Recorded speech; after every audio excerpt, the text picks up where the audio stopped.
we're just gonna go with the flow. What's going on, everybody? You already know what it is. Your boy Narcolepsy 194, aka Malik, back here again with Mounties Pointer, aka Mr. Dirty Diamond. We are not talking wrestling. I know most of you guys who are subscribed to the channel usually tune in for wrestling talk on itself, which is also great. We love to support, but no wrestling talk today. The last podcast we did before we go live, we always kind of chat, off air, just about whatever. And me and Mountie got into a talk about anxiety and everything, and then he was like, "We should do a podcast about it because there's so much people can relate to with it." So we decided to pick a special day and make our own podcast. Just the two of us talking about anxiety, struggles, depression, whatever you go through. Everybody's different. Everybody has their own struggles in life.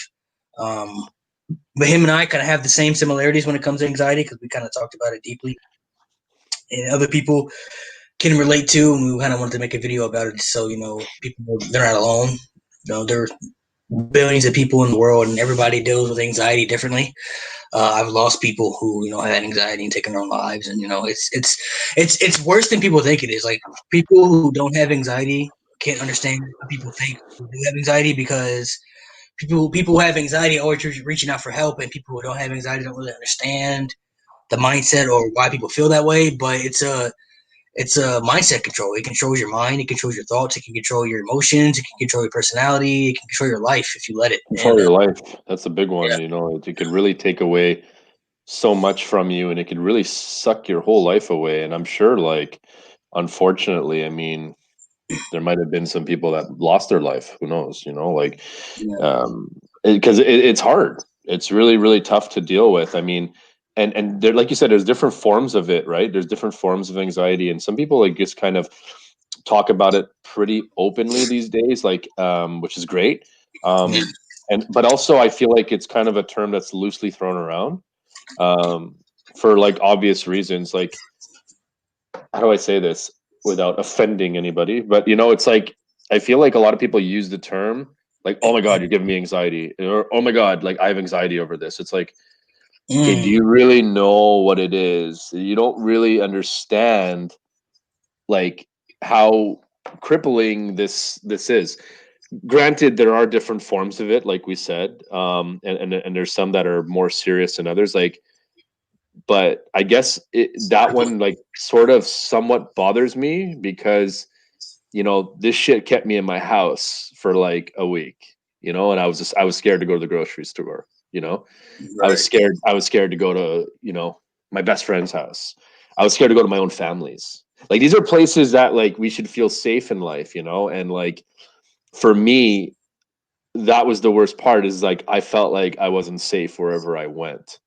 Yeah, that's how it makes you feel. It makes you feel like you're trapped in the world, and you don't feel safe no matter where you go. You know what I mean? That's it. When did you first start developing your anxiety, or when did you start noticing something was a little different with you, like the way you used to act, like something you just didn't feel right with certain things, or? Yeah, I'm glad you asked that. It's a really good question because I feel as I grow up, or as I continue on this journey going with anxiety, I've noticed that it seems like random moments in my mind will pop up and I'll be like, oh yeah, that was probably my first episode. But I didn't even know it at the time. A couple of examples come to me off the top of my head. I remember one time I was in this mall near my house. It was probably right around the year of 1998, 1999, something like that. So I'm you're going way back. Bro. Yeah, I'm 13 at the time. Let's say I'm anywhere from 13 to 15. Not really sure which one, but either way. And it was Boxing Day, which over here in Canada is essentially Black Friday. And it's actually on the 26th of December, and that's when all the big sales are, because as you know, our Thanksgiving is in October, so we don't have we pretend to have Black Friday, but either way, it doesn't matter. Boxing Day is something that is a lot of big sales, and right after Christmas people go and whatever. Right. And I'm in the mall and I'm waiting outside of like the store. It's like a CD record store or whatever. It's like called HMV. I think it might be just a Canada only store, but either way. But like this place, it's called Fairview Mall, and it's packed, bro. Like so many people, like, and it made me feel like I couldn't breathe, you know? And because it was just like constant chatter, so much action happening around me, and I just like I felt like I couldn't really keep up. Like I was just kind of like in this haze where it was just like, you know, when you watch those movies and like somebody's driving and there's like so much like lights flashing through, like all the street lights coming, and you know it's just like it's all a blur. It's all a blur. Yeah. That's how I felt in that moment, I guess, and I couldn't keep up. And I guess I was just like maybe just very involved with what's happening. And I'm not talking about being present. It wasn't like that. It was more like a, you know, this was a lot. This was almost like overload, like too much action for me, and something needed to slow down. And I didn't really realize it. Like maybe maybe it's because I was constantly looking for like somebody I knew. I'm like, oh, okay, cool. Maybe I'll see somebody from my school or whatever. I had no idea what was going on, but I felt weird in that moment. Like I felt like I was going to. I just felt off. And then there was another time where, so I thought like, okay, that's probably the first time I had it, and no, like there was a time before that, or around the same time rather, that like I went to go watch like it's called the Grey Cup, and it's basically like the CFL's Super Bowl, which is like a football league here. And I went, and my dad had tickets for my family to go watch. So my dad, my mom, my brother, me, and for some reason, like I didn't feel good that day. Um, I don't know why. But it wasn't like one of those things where like I was gonna be sick or I was nauseous. I mean, there was things happening. Like I just wasn't feeling well. But I also like didn't want to go to like the stadium with a whole bunch of people for some reason. I was just like, I just wasn't feeling it. I'm like, oh, what if I was gonna like, what if I'm gonna be sick in front of all those people? What if I'm going to have to go to the bathroom? And what if there's a lineup? There was all kinds of what ifs. And that's when I noticed that, okay, things were different at that particular moment. I was like, okay, that's strange. And again, something super small when I was at the arena, or the stadium, I should say, like it took a lot for me to get there. Like I wanted to like not go, but I knew my dad would be disappointed. I knew like I was like too young to stay at home alone, maybe. I don't remember. But either way, there was just so much going on in my head. You know what I mean? And I was like, what the fuck?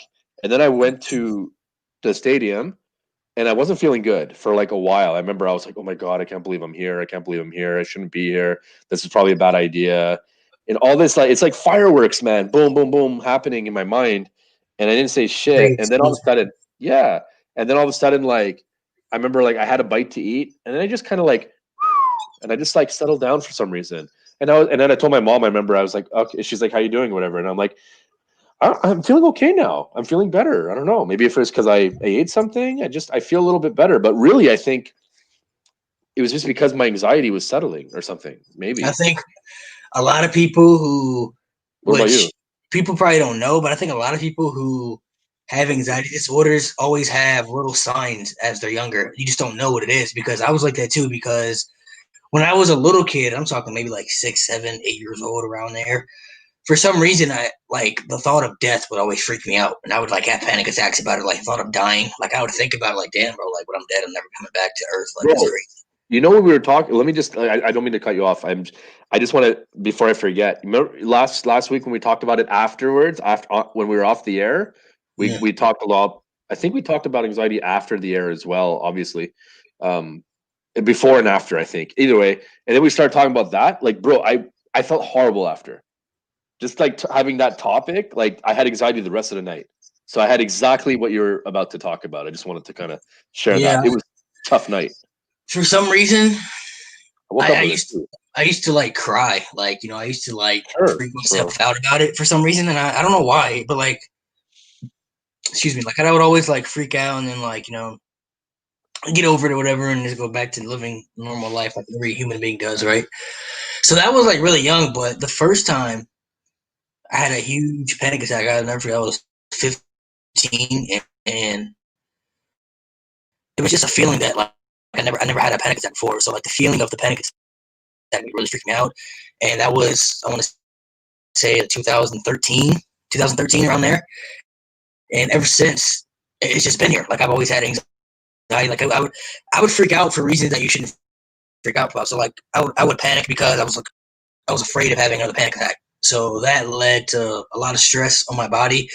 And then it went to I would freak out about every like average human thing. Like I would freak out about breathing, about blinking, about like my fingers touching, about my toes. I'd freak out about my heart rate, my heart beating in my chest. I'd freak out about just every normal thing possible. Just made me freak out, like just lose my mind, flip out for no reason. I don't know why. And it got so bad where I had no control over it. It was controlling my life. I didn't go anywhere. I wouldn't go to like parties with my friends, and I wouldn't, hang out with people. And I'd stay home, which makes it worse because staying home just keeps you in your deep thoughts. So you always should go out and do stuff. Be active. But it's hard to get your foot to the door. It's hard to get out there because you feel trapped, and you feel like staying home is the only place you feel safe at because this is where you have your panic attack. So I guess you're gonna have like a routine. I guess you could say like if you panic, this is what I can do to feel better, whatever. But my anxiety was so bad because like I was just freaking out over this. Like even the word was freaking out. Like if I heard the word, like I'm watching TV and I'm watching a movie and somebody says anxiety, I'm like, oh shit, like oh my god, like even the word was just like it was haunting me. And yeah, I know. 2000 probably like 15 to like 2000 probably 2017, like those 2 years were like really tough, like really, really rough. I was having like suicidal thoughts and like all types of crazy shit. All types of crazy shit that was going on in my mind. I'm like, bro, like what's going on with me? Like, why am I like this? Because I've never liked this before. And I think people have to understand. It's normal to have anxiety. If it's like stressful about life, like if you have a new kid, you're like, oh man, I'm stressed. I gotta. And it's just you got a responsibility, or even like getting married, like, oh man, it's my wedding day, like just this, this could be stressful things, what I'm saying? Like you don't want anything bad to happen, what I'm saying? Like you want it to go well, you don't want it to be messed up, whether it could be like, if somebody's sick in your family, like, oh man, my grandma's sick, like this is rough. Right. Yeah. So those things are normal, but like when you start to freak out about things that are normal, that's when you have an issue. That's when you have an anxiety disorder. You have a problem. And even people like you, like I'm in my 20s, you're in your 30s. Like people, it doesn't matter how old you are. I'm saying it can affect anybody of age. It can affect people in their 80s. For all we care. But the things that you start to notice that I feel like everybody has a pattern when they're younger, and you have little signs of anxiety when you're younger. You just don't know that it's anxiety because you feel better. I'm saying you start to feel better. You're like, oh, whatever. You forget about it, everything, right? But then as you get older, things may start to change. You may start to freak out a little bit more, and it may start to bother you. It may start to sit with you. So like, I remember when I had my huge panic attack. For some reason, like I woke up and it was still on my mind, and like it bothered me for like weeks, like just like weeks after week. And I'm like, man, like, why am I worried about this? I'm saying, like, it was just, and anxiety attacks never really last long either. They may last two minutes at tops, but you feel like they last for decades. And people have to understand that the best way that I figured out with my anxiety, and I can't speak for everybody else, this is just me personally, the best way that I have, because these last 2 years, since 2019, I've really been on a good path. Like I haven't had a panic attack in over a year, and I still stress out a lot. I still stress myself out constantly, and which I'm trying to work on now to get better at. But with my panic attacks and everything, those have gotten a lot better, and because I think the main reason that I don't panic as much, or I'm able to relax myself much, is because one, of cold air, because I always have, I don't know if you guys can see, but I have a ceiling fan and I have a fan over there. So I have fans in my room. Cold air really helps me relax. If I'm in the car, I have the windows down because the air hits me and it makes me feel better. But also accepting that the anxiety is a part of your life, because when you have an anxiety disorder, there's no getting rid of it. I know a lot of people want to get rid of it and they want to get out of your mind, but that's the problem. It's in your head, and nobody can control your thoughts but you. And once it's engraved into your brain, it's there. There's nothing you can do to kick it out and get rid of it. The best part is you have to accept it and know that things will be okay. You may have a panic attack here and there. Okay, you know what? But you know what? Things will get better. You may feel bad in that moment, but tomorrow will be a better day. You feel me? Like tomorrow, like how you felt after the podcast, you're like, I'm stressed out, you know what? But tomorrow, you know what? Tomorrow will be a better day. I'm feeling bad right now, but I know tomorrow will be a better day. Yeah, I'm glad you said that because I think a big path on the road to like the recovery, I guess, to get I'll never say back to a normal life. It's not a normal life. Like it never gets back to a normal life, no matter almost what you do. It's just it's how certain people are bred in their DNA and it is what it is. And I think in a lot of cases it's a good thing, you know. It can make somebody a little bit more sensitive or empathetic or sympathetic towards somebody else in life and make you ideally a nicer person, you know. But like you said, I think acceptance is the biggest thing because in life, like nobody likes discomfort, right? And our Yeah. first natural instinct as a human being when something is uncomfortable, you run away from it. You don't want to be there. You don't feel like being it. So anxiety, it's like you can't run away from it because it's just there. Like you can't really escape Mind. it. Yeah. It's in your mind. Yeah, you can't. So you're there with it, and you're just like, "Fuck, this thing is following me around everywhere." So what's the cure? You know? It's like a And shadow. although there's not really a cure for it, there's ways that you can kind of just work with it. Instead of working against it, you just work with it. You know, and the acceptance is the biggest thing. You know, in fact, what I like to do sometimes, a little tip is like, I ask it to get worse. So if I'm having like a rapid heartbeat, I'm like, oh, go ahead. Go ahead, like beat even faster, beat even faster. So like, give me, I'm not gonna have a heart attack. So go ahead, make it seem like. And if you're already gonna give me a heart attack, then just do it and get rid of all the drama leading up to it. Let's just go. I don't have time for this. Like once you start uh asking it to get worse, you flip the tables around on it. I find, like it's basically what you're saying is when you accept it, you flip the tables because anxiety doesn't want you. Like I'm talking about symptoms now, things like that.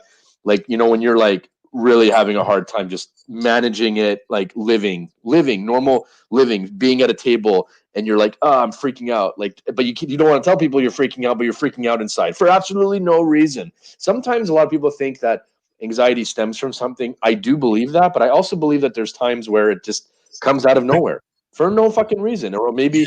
it's something underlying that's going Yeah. on, meaning like there's a lot Big of shit happening. Yeah, there's like maybe a lot of shit going on in your life, like you talked about, and you're not really dealing with it. And all of a sudden it just kind of comes and it builds and out of nowhere, like I remember like I'm glad that you mentioned the breathing one and the heart rate because that was a big one for me. I remember one time I was just in my basement and I think I was like watching a movie or something.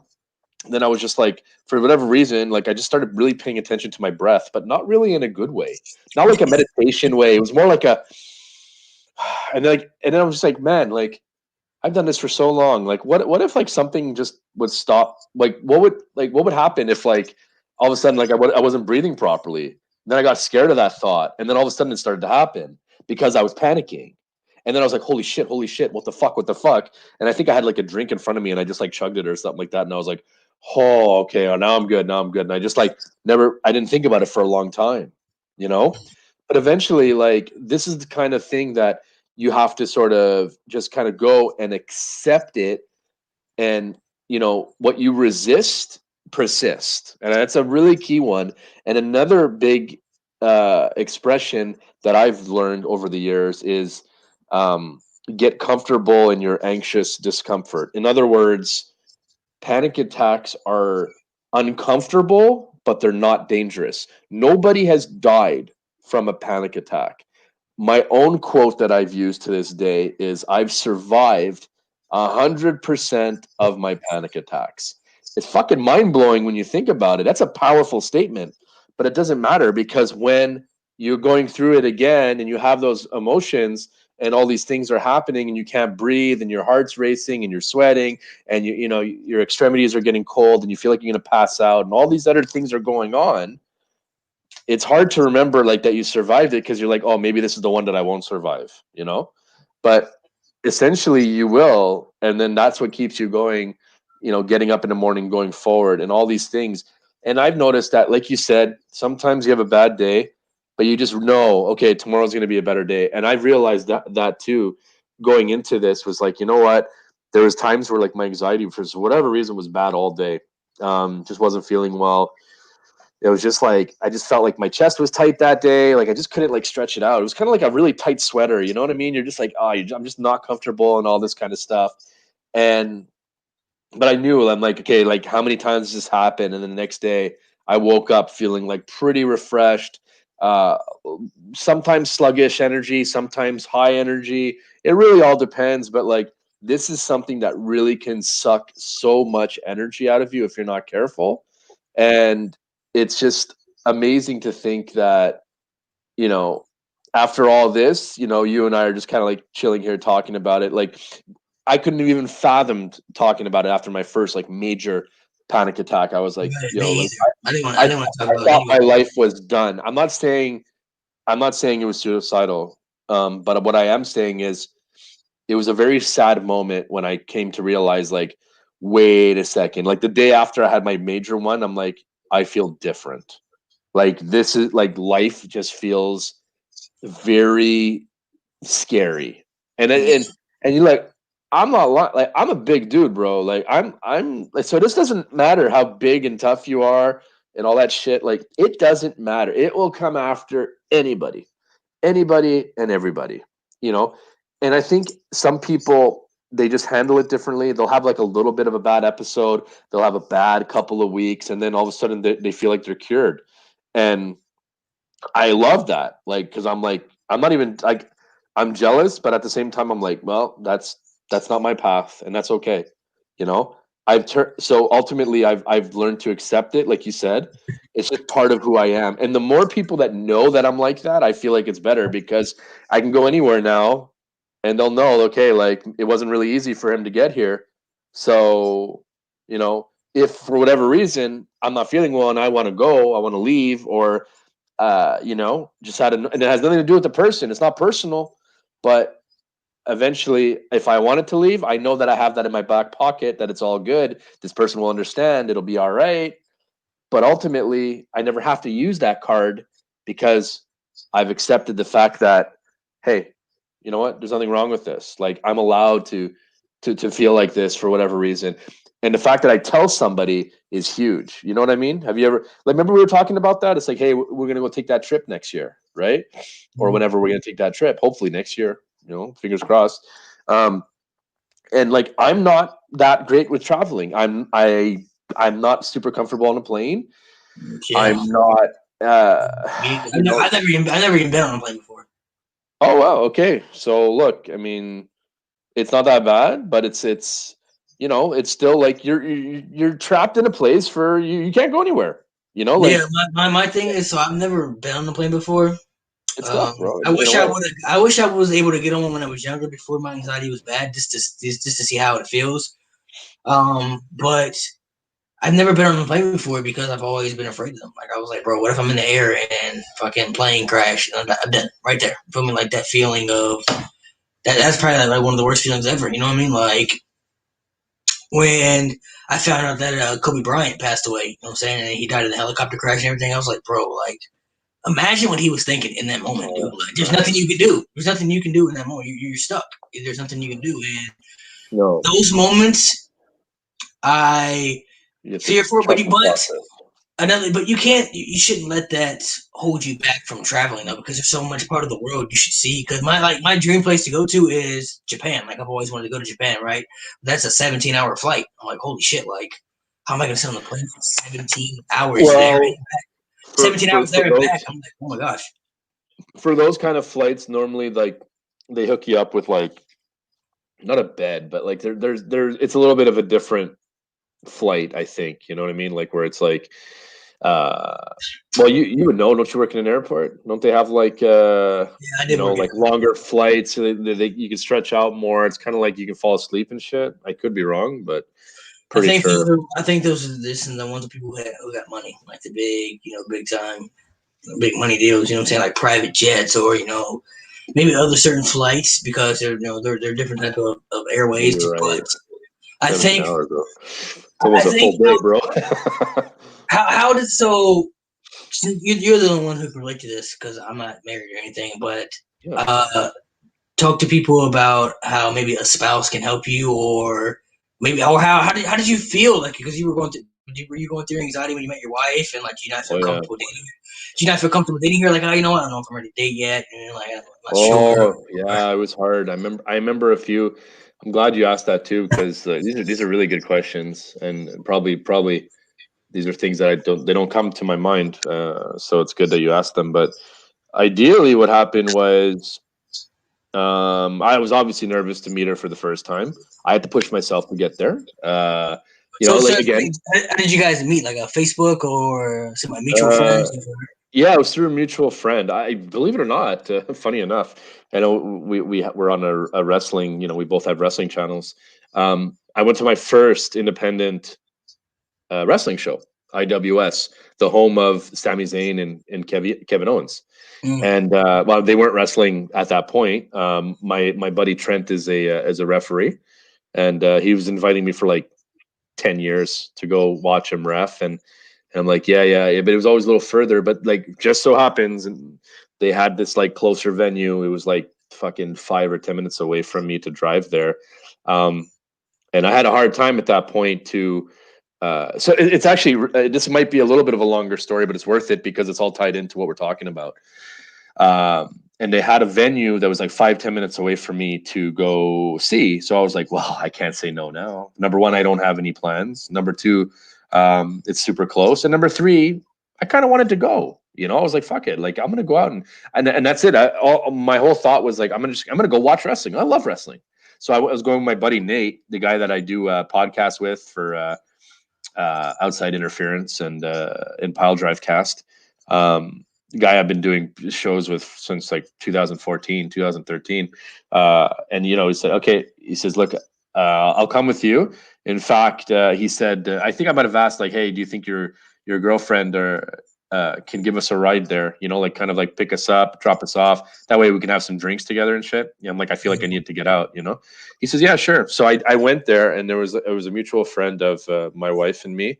I had no idea who my wife was at the time. I never met her, and nothing. And I was just talking to her. We started talking, blah blah blah, and I'm making her laugh. And I was like, "What are you doing here anyway?" And she's like, "Oh, I'm doing photography." So this girl was doing photography for the event. Uh, the wrestling venue was held inside of a CrossFit gym, and but it wasn't. It was like half CrossFit gym, and then there was a ring on the other side of the wall. Right. So she was doing the that, and I was like, okay, cool. That's great. And she's like, obviously you're here because you like wrestling. I know that you share stuff, whatever. I'm like, yeah. And then she asked me if I was single. And so the moral of the story there was like, it was hard for me to get out that night. My anxiety was really holding me back because I really wasn't comfortable. For some reason, for me, going out at night was a big deal. Like I would stress Yeah. about it all fucking day, all day. Yeah, that's I'm how I like, felt. okay, There was 4 a hours time. left. Okay, three There was hours a left. 2 hours, like there was shit. a time period where I Don't was bail, like, don't bail, I don't was bail, Eddie. Don't bail. You can go, you can go. Like this is all happening every single minute that's passing. You were saying? yeah. There was a time period where I was like afraid of the dark, afraid of night. Like I would feel fine during the day, but then when the nighttime hit and the moon was out and the sun was away, I'd be like, oh man, like, I didn't That's like the it. nighttime, and it would bother me too. So I know what you mean. Yeah, so I'm there, and I went through like this phase, that like, okay, like I would mask it with like alcohol. So like if I had to go do something, I would have a few drinks before, a few drinks there, and I always felt a little bit better because like I felt like it just relaxed me or something, and I wouldn't like I'd be out of my head a little bit more, and I'd just be more in the moment and try to enjoy it and stuff like that. So I would do that, and like so I had like quite a few drinks beforehand, and I was like, okay, yeah, I'm gonna go. I'm gonna go. I remember listening to AJ Styles' theme because he just started at the Royal Rumble. He just debuted, and I was like, yo, that theme is sick. And I was listening to that, and like maybe Sasha Banks' theme, and like whatever, just to kind of bump me up. Like, yeah, I'm gonna do this. I got this. Like imagine like this. I'm living by myself in this apartment, this like 2-bedroom apartment. And I'm like, wow, like I'm having a hard time just going out to watch wrestling. It's crazy. And then all of a sudden, I started talking to this girl, and then she kind of introduced us a few days later on Messenger. And then I started talking to Haley, that's my wife's name, and we started to slowly see each other. And the first date went well because it was like, there was no expectation. So I was pretty transparent with her, saying that I have an anxiety problem, or a disorder. I don't remember exactly when I told her. It might have been the first or second date. I don't really recall. Oh, I remember when it was. But anyways, Going into like the second date, I think, or maybe the third date, I remember calling my friend and I was like, dude, like I'm having a hard time. I want to just turn around and go home. Like this is like not a good day. I should just cancel. And I'm glad I didn't. And he told me, he says, no, you just gotta go with it, bro. You just gotta go with it. And I was like, all right. He's like, look, it's normal. You're nervous. It's a new girl, whatever. It's like your second or third date. Cool. And then like I remember having Haley come over to my place. And then we were there, we were having maybe a drink or something, and she wanted to go see a movie. And for me, that was another place that I had a hard time. So restaurants were a big one, movies, anything basically out in public at night, I was like really struggling with. I remember at that point. And I was like, fuck, I gotta go to this movie. How do I tell her I'm afraid to go to a movie theater? This is like, it could be a red flag for her. She might be like, yeah, screw this guy, you know? But I was like, okay, I'm gonna try to like talk to her about it, whatever. Anyways, we're having a drink. We're on the couch, and she's like, yeah, we should like probably get going soon, you know, if we want to go meet again. And I'm just looking at her, I'm like, yeah, you sure? You still want to go? You still want to go? And she Yeah. and she probably thought like I was like trying to get with her. But really what I was trying to do is like, I don't know if I want to go to this fucking movie theater, and that's it. So I said, okay. And then I finally just sucked it up, didn't say anything, and then I went. And then after the movie, when we were like, you know, I was like dropping her off home and blah, blah, blah. That's when I told her, I'm like, hey, look, you know, I forget. She either asked me or I told her. Like she was like, hey, was everything okay? Did you not want to go? Whatever. I'm like, yeah. So this is kind of who I am, and this is like what I deal with. I'm working on it though, and stuff. And like, you know, she was super supportive. And since this day, like what I'll do. So you asked the question is like, how can your spouse help you? For me, a lot of times I won't even be in the same room as her. I'll be at work, or I'll be business travel, about to do like a meeting, about to do, you know, like a whole trade show and whatever. And I'll just like openly tell her like, I got anxiety right now. I'm slightly panicking, but I know how to sort of stop it from bubbling over now. So I'm good with that. But I still doesn't make me feel good though. I still feel weird. I still feel dizzy. I still feel like I'm fumbling. Maybe I'm fumbling my words. Maybe I'm not presenting myself the way I want. All that kind of shit. And then all I have to do is tell her, like, hey, I'm not feeling well. I got anxiety. I'm dizzy and this and that.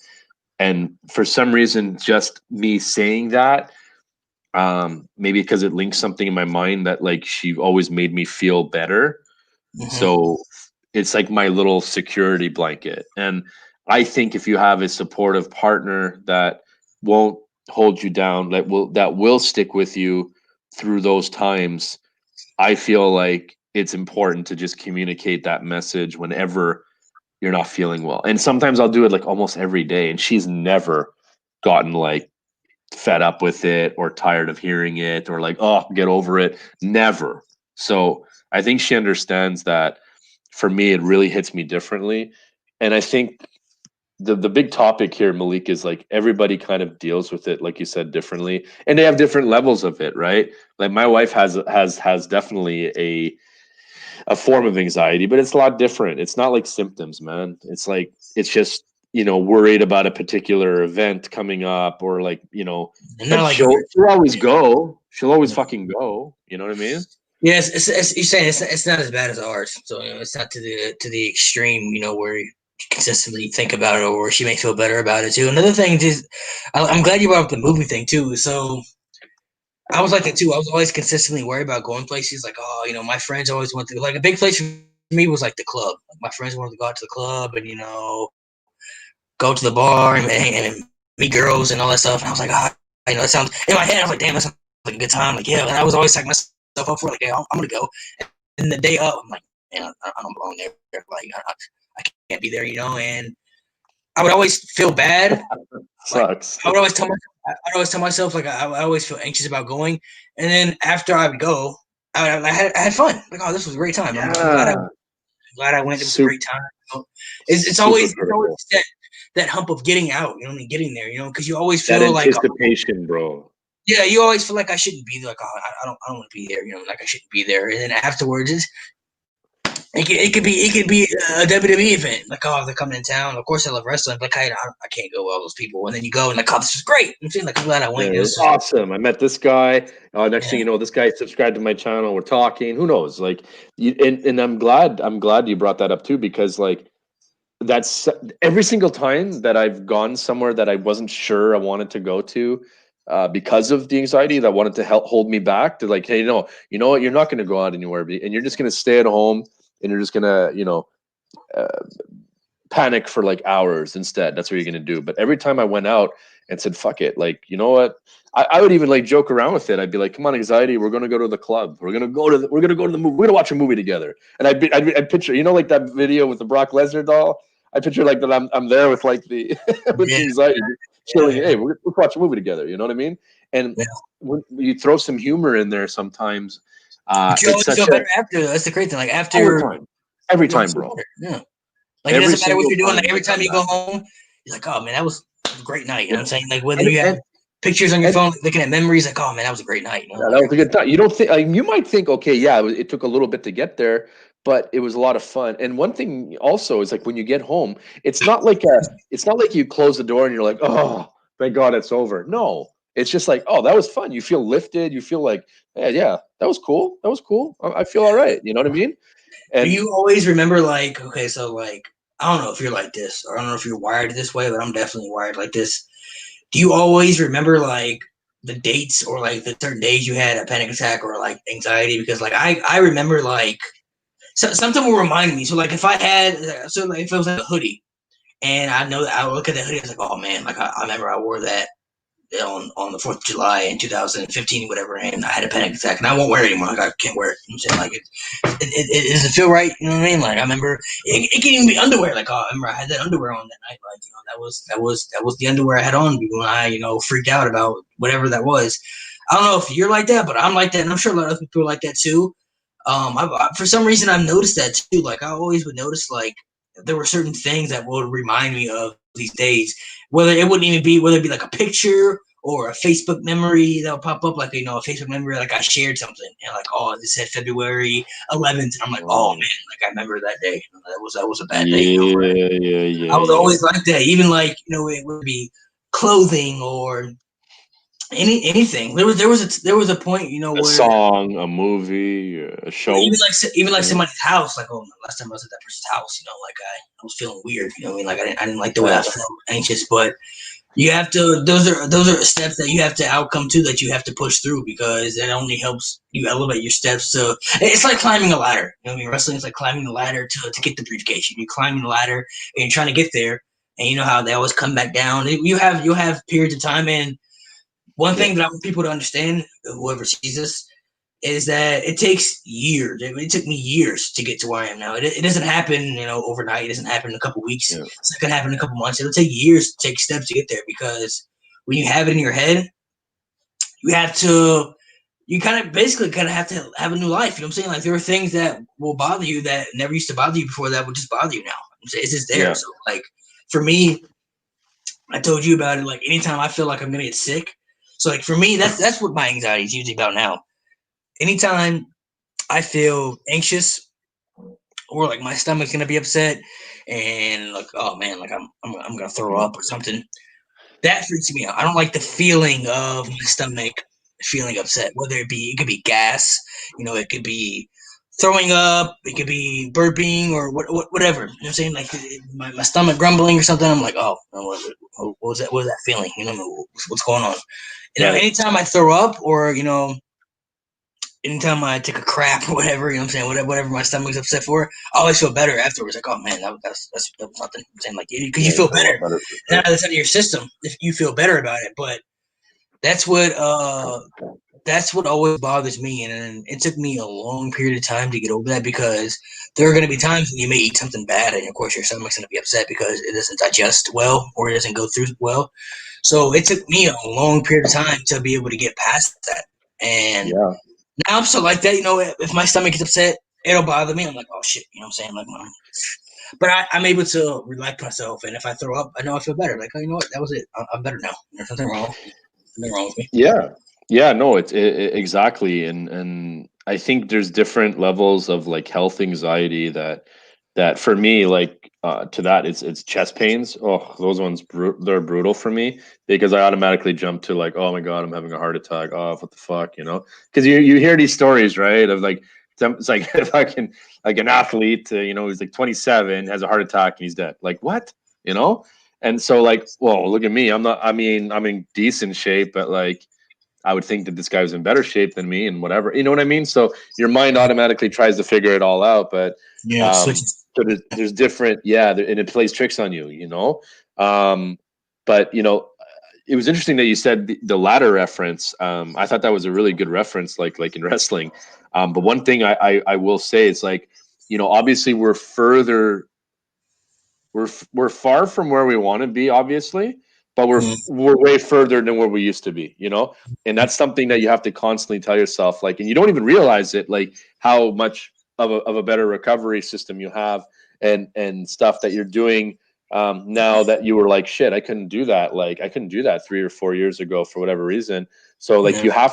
you have to understand that, like, you know, it's like a 2 or 3 step forward and 1 step back. So in the latter terms, you know, you're going to go up, you're going to go up, you're going to get close to it, and then you're like, oh, there's going to be some setback, and you're going to come back down a little bit, not all the way down. You're not going to go all the way back down, but you're just going to come back a little bit, and then you're going to go back up again, and whatever. And you're going to continue to climb that mountain, you know, and as you're right, it's a constant battle for sure. Sometimes the battle's good, sometimes the battle is bad. You know, obviously, there's a lot of people just have anxiety just in their mind, like not even symptoms related or any of that stuff, just constant worry, constant worry. And that's why, like, it bothers me when people just throw that term around lightly. It's like, okay, you don't have anxiety about it, you're just worried about something. There's a big difference, you know. There's anxiety where it's like you're over worrying, and like I know people, and that's serious. That fucking sucks because you can't get away from it. But then there's somebody that's just like, oh, I had a test today, or I have a test tomorrow. Oh, I have so much anxiety about it. It's like, no, you don't. You're just nervous for it. Like, and there's a difference. You know what I mean? Like, I think, and you know what I'm talking about. You see those people a mile away, Yeah. bro. And Yeah. they drop it for attention. They drop it because it's the thing to say. So, And I don't like that shit, you know, because it's like there's a different. But if you really have anxiety, like the people that really have anxiety about it, they have anxiety. Oh, I got a test. Oh my god, if I fail this, what's gonna happen? Oh, how do I? Oh, what if I'm gonna do it, and then I'm gonna go, and then I'm gonna move away, and then oh, who's gonna give me the money to move? Where am I gonna live? Like this is like that snowball. That crazy mind I'm talking about. Whereas one person might be like, oh yeah, I hope I don't fail because you know, I won't get that class next semester. And then it's over. It's done with. They don't give a shit. But they're throwing that term in because it's whatever. And it's the same thing for depressed. I never say that word. Never. Because I understand that it's a massive disease, bro. Like, you know, it's like a massive mental illness. So I never like throw that term around. Like, let's say I'm watching WWE and like, you know, something I don't like happens. I will never joke about like, man, that made me depressed. No, they have depression. That's yeah. serious shit. I've Bro. never used that. I've never used that either because I've never felt depression before. So I was never like, I don't want to. You yeah, know, I don't want to, and I feel so bad for the people that do. It's like I was never it's depressed. awful. I got a friend of mine. I've been sad. I've been sad, and that's my point. It's like I never been depressed. I know, like I have friends that had it. They explained it to me, where you cannot get out of this dark place, bro. Like nothing is okay. Nothing. And that's fucked up. Like that's sad. And my point is like I've had days where I was sad, even like after a breakup. I was sad. I wasn't depressed. I was just sad. I was rebuilding. I was getting through it, but I still got up and went to work. I still redesign, went to do something. I still enjoyed a meal. I still slept and got up and felt a little refreshed. It wasn't a great day. I was still sad. I was still like, you know, I was still heartbroken. I was still there's a massive feeling, you know, there's a massive difference because people who have there's a massive difference between anxiety and being worried. in my opinion. People who are depressed are in their own head, just like anxiety. But it's you feel down about a lot of things. You feel down about life in general. That's why people who are depressed. That's why a lot of people commit suicide and take their own lives because they're so depressed they don't want to be here anymore. I know a girl that I grew up with. It's awful, man. Knowing her, I know a girl I grew up with, known her since we were little kids. Like, she was like my childhood girlfriend, basically. I mean, like we hang out all the time in school and everything. We kiss, here and there. We're like 11 or 12 years old, but she took her own life about 5 years ago in college. Like, she hung herself in her college dorm, and I hadn't talked to her. I hadn't spoke to her in years, so I didn't know, like what was going on with her. But a friend of mine was still friends with her, and she called me and was freaking out and told me, and she told me that she was dead, and she took her own life, and I had messaged her brother because like her and her brother we used to hang out when we were little, and I messaged her brother, and he was telling me that she was dealing with depression for the last couple of years and everything. I had no idea. I was like, oh my gosh, I had no idea. Like, I hadn't spoke to her in so long. I had no idea she was going through. And it shocked me because she was never the type of person I thought would even go through something like that. Like, she just never seemed like that. I never knew that. She took her own life, and people have to understand. I want to just there's people out there who I've talked to people who are like, man, I don't understand how people can take their own lives or kill themselves, whatever. You're not them. You don't think like they do. You don't live in their shoes. You don't feel the way they feel about certain things. And to me, when you get to the point of life, I don't even think it's their fault sometimes, or a lot of times. To me, when you get to the point, when you get to the point of life when you don't even want to be alive anymore, you've hit rock bottom. You've hit the ultimate low. You're at the abyss now. You're at the bottom of everything. And you feel like there's nothing you can do to make yourself happy anymore. And that shit is sad. You have to understand that. That's tragic stuff to feel like you're not even happy with life anymore. She was only 18. She was only 18 years old. Not even having even lived life yet. Just so much life ahead of her. You know what I mean? There was another girl I went to school with. Her sister committed suicide. And she was younger than us. She was like, I don't want to say a certain age, but she was a little younger than us. We were in middle school when this happened. So I think she may have been elementary school at the time or something like that. But she was getting picked on. She was getting bullied, and that stuff can really affect people in a lot of certain ways because.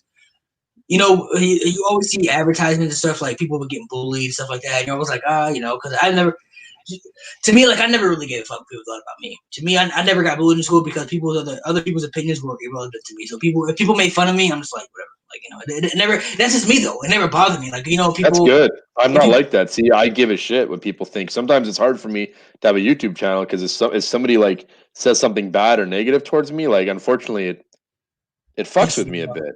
Yeah, I'm not like that because I understand that. There's always going to be those fucks out there. I understand that, number one, you're not going to be friends with everybody. That's just impossible. Two, if you're a celebrity, you're going to have haters out there because that's part of being in the public. You're going to have people who support you, people who hate you.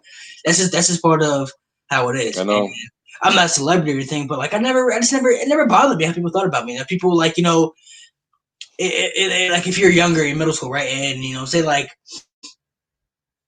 somebody talks fast about you on Facebook, like, oh, fuck you, you bitch, you saying like stuff like that, people would expect you to react to that. Like, oh, you gonna let him talk to you like that? But to me, I would always be like, bro, like, I'm not, first of all, I don't care. Like, it doesn't bother me. Like, you guys think it bothers me, but it doesn't bother me. Like, I don't, first of all, like, people who always have something bad to say about you, they don't know anything about you. Like, this dude knows, he doesn't know me. He knows nothing about me. He doesn't know who I am. You know what I'm saying? I don't care what this guy thinks. Who is he? He's nobody. That's how I would think. And not everybody's like that, but there are people out there, like I said, it really bothers them. They want to fit in. They want to feel accepted by everybody. And I know a couple people who got bullied that, committed suicide or things like that. And bullying, whether it be cyberbullying or physical bullying, people have to understand that not everybody's mentality is the same. And people who commit suicide, you have to understand that they're at a point in life where they just don't feel accepted by anything, especially for little kids. Little kids who haven't even lived life to the fullest yet, and they're in middle school, they take their own lives. Like, people have to understand that this shit can fuck with your head, man. It fucks with your mind, it fucks with your emotions, and you try to overcome, you try to fight it. You know what I'm saying? You try to overcome it, and you try to adapt to it, whatever. But some people just can't get past that, and some people have to understand that if you get to that point, you have to understand that things will always get better. You know, if you're struggling with shit, you may struggle with it for years. You know what? From the time you're 8 years old to you're 13, right? Those years are terrible for you. Like, oh man, these are terrible years. But you know what? By the time you're 14 through you're 18, you may. There are times now when I look back and I'm like, holy shit! Like I was really going through some bad times, and then like I'm looking at life now, like bro, life is like so much easier now. Like I still stress a lot, but not to the extent that I used to. And I was like, damn, bro, like I'm so glad I'm living. I'm so glad I'm breathing air. And so I'm so glad that I can go outside and see trees and just see life. You know what I mean? Because like you also have to understand that this can affect other people too. So people have to understand too. This because people take their lives, that can affect. That's going to affect other people. It's going to affect parents. It's going to affect grandparents. It's going to affect friends. It's going to affect siblings. Whoever. That's going to affect other people because they have to go through that pain as well. They may not be feeling it. You know, they may not be feeling your emotions inside of you, but they feel that pain as well when you're going through it. Because, you know, my mom, when I would always go to her and tell her like I was having anxiety, she didn't know what to do. But I'm sure she was like, she got to the point where she told me, she's like, I don't know how to help you. Like, I don't know what to do. Like, I'm sending you to therapy. Therapy's not working. I don't know what to do. And she was a little worried about me. She's like, you got to stop stressing out. You got to stop worrying about stuff. You got to just make yourself feel better. I didn't know how. I was like, I don't know how to at this point. But it's little steps. They say it's not climbing a ladder. You have to build yourself up there. You have to fight through it. And you know what?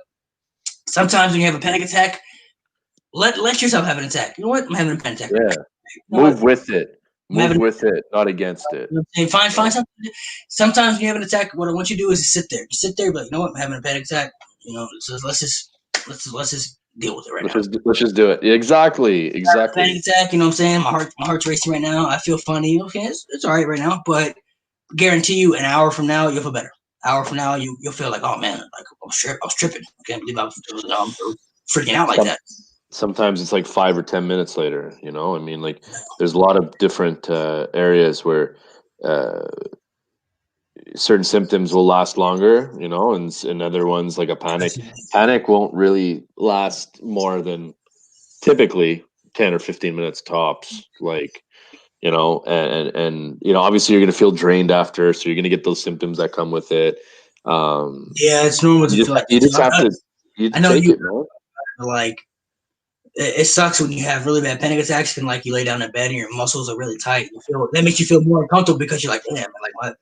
You know, what's going on? You know, a lot of it's the unfamiliarity that scares people the most. In the first couple of times, it's like, yo, what is going on? Like, I remember like, and look, I'm a culprit of it too, right? Like, meaning like I didn't know what the fuck this was like before I had it, and then like I had a friend that was like going through it, and I was like, and we were hanging out, and like he just seemed off, you know what I mean? He just seemed off. He didn't want to talk about it, I guess. And I was like, yo, you good? He said, yeah, I'm just, you know, I'm going through it right now. I'm like, bro, like, look, it's you and me, man. Like we're at home. We're at home.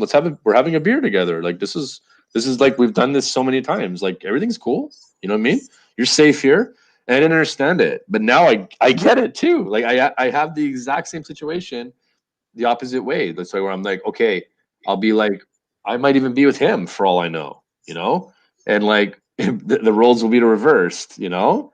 And it's just really weird. Like, you know, when like, I remember I had like these chest pains and they brought me into the hospital one time where I wanted to go to the hospital, I should say. Yeah, that's another thing too. Never Google your symptoms, bro. That's never. Dr. Google, man, is the worst. Never Google your symptoms. Never pay. I pay so much money to go to the doctor for no reason like that. Just I don't, you're probably the same way, but just the thought of hearing a doctor tell me I was fine made me feel better. Like it didn't matter who else told me, whether it's my mom or my grandmother. Like they were like, Malik, you're fine. Nothing's wrong with you. Like, nope, I gotta go to the doctor. I need to hear from a professional. They need to check me.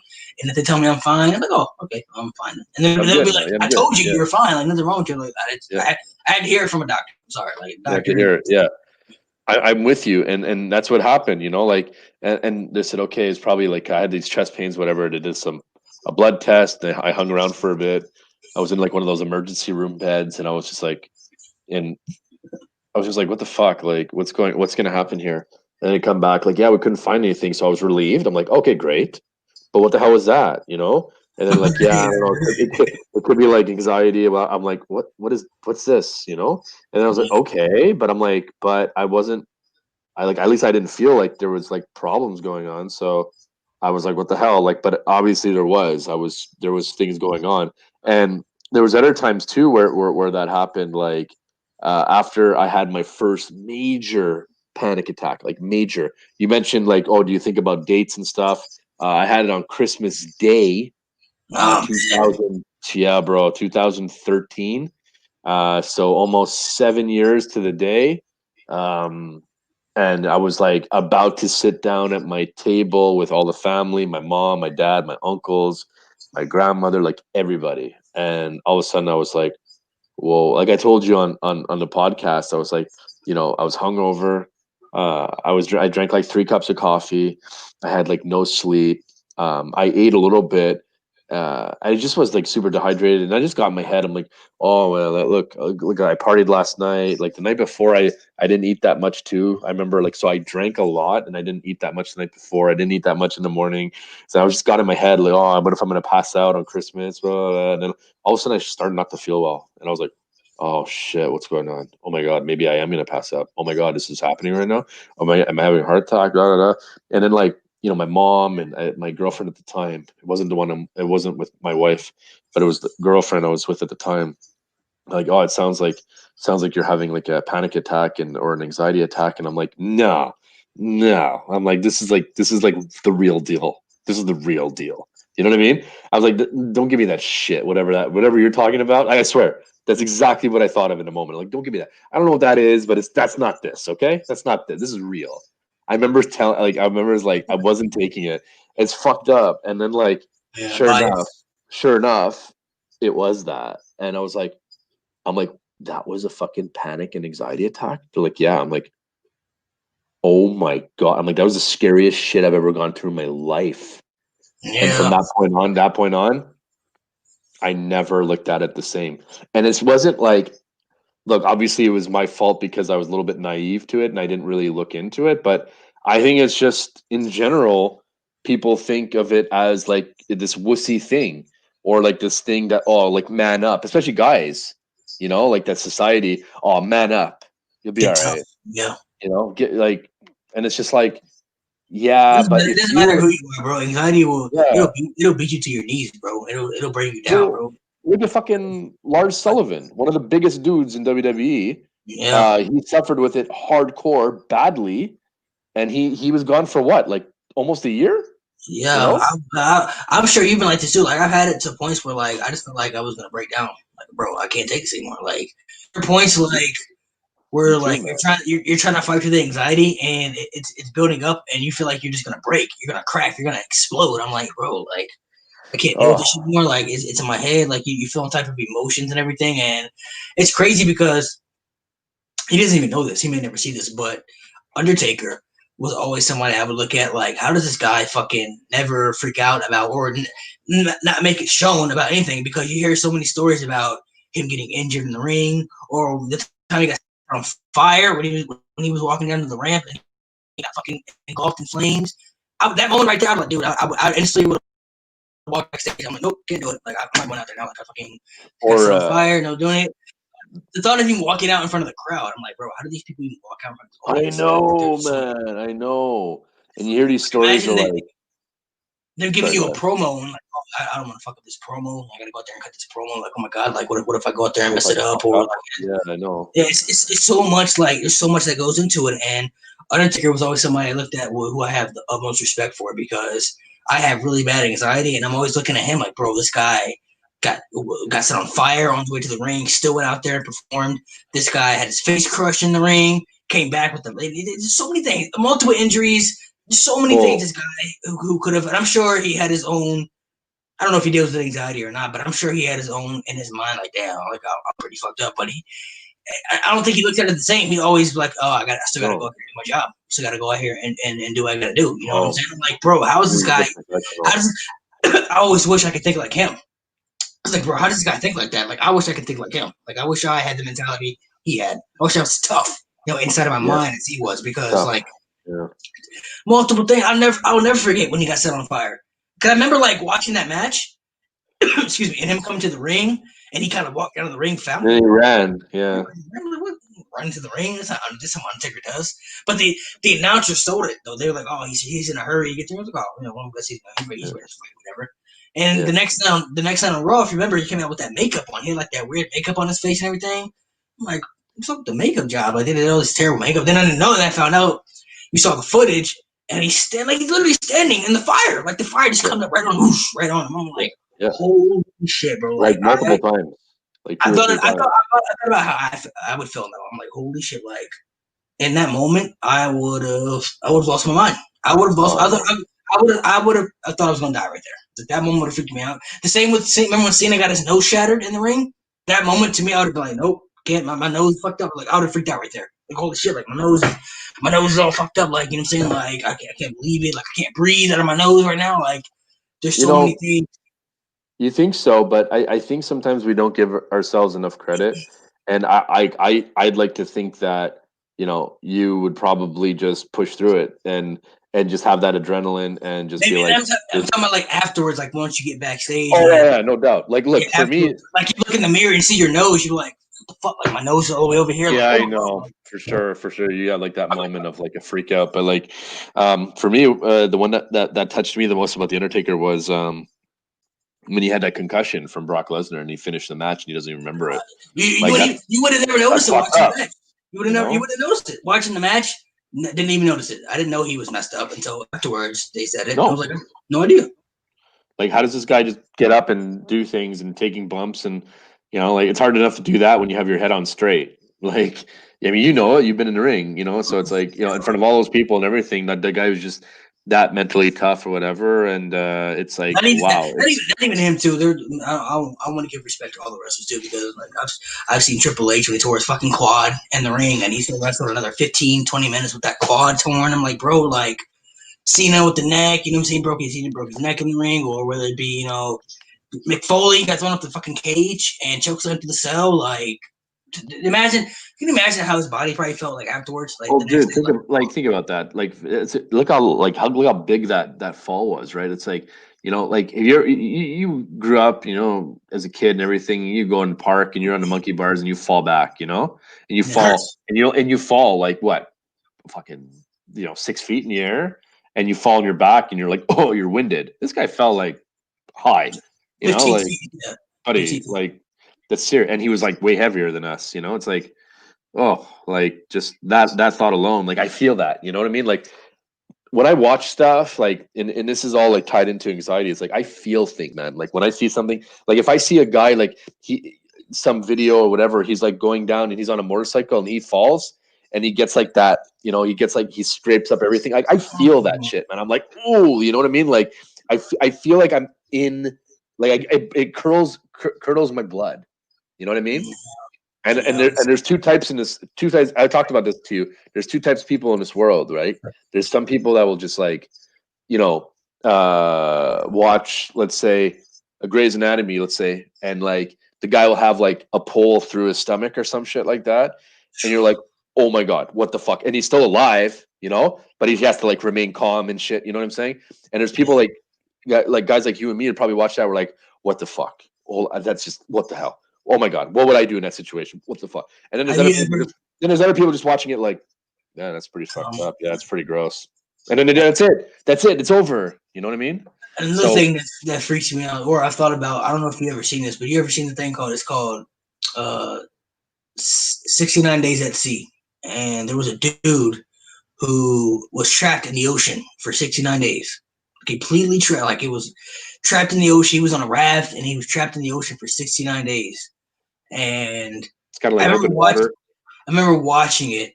I mean, after obviously a while, he started hallucinating and shit. So obviously, after a while, he just didn't give a fucking more because he's out of it now because he's lost food. He's getting skinnier. You know what I'm saying? Like he's losing his mind. But like that thought, I was like, oh, he's stuck in the fucking ocean. Like there's nowhere to go. Like we're gonna go. There's absolutely nowhere to go. You can't swim ashore because you're in the middle of the ocean. The ocean is so big. I'm like, holy shit, bro! Like I couldn't believe watching that. There's a show I used to watch. Open Water was like that. Remember? You seen that movie with the sharks? Yeah. Yeah, That's a big fear of mine. I was watching that. I was like watching that whole movie with a big ass fear. I was like, what the fuck am I doing to myself? You know? there's a show I used to watch. It's called it was on Animal Planet. It's called I Shouldn't Be Alive. I don't know if you've ever seen it or not. I recommend you watch it though. I don't know if you've ever seen it or not, but it's a Sounds pretty like good show. near death stuff. Huh? I recommend you watch it. It's cool Oh as boy. shit to see. Yeah, It's no, scary for because sure. I've seen episodes where people Oh, were yeah, stuck in mountains or yeah. stuck inside icebergs or the ocean.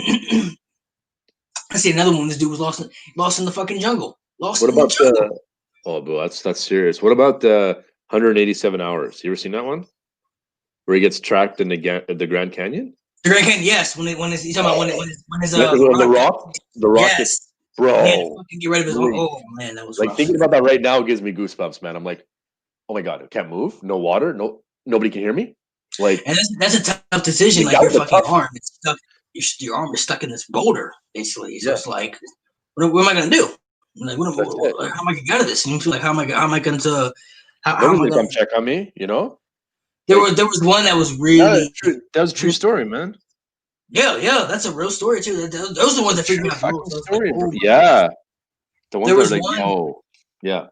There was one where this dude, um, I think he was mountain climbing, whatever, but he was walking, on the ice and everything like that, and he fell in like this crack of this ice, like this iceberg, and he fell down, and he landed, like maybe like 60 feet down, and he was stuck. He was stuck under there. He was stuck, in the fucking ice. You know what I mean? And can't get out, and he landed. So like water was here and the ice was here. No, there was no water. It was like basically like it was the ground, but like there was a crack in the ground. But it was like it was like snow and shit like that. And he Yeah. basically fell through the ground. So he was like inside this like inside the ground basically. Like he was inside the ground and he had landed on a ledge. He landed on a ledge that happened to be there. But if that ledge wasn't there, he would have fell completely all the way down to this wherever to the fucking depth of the abyss.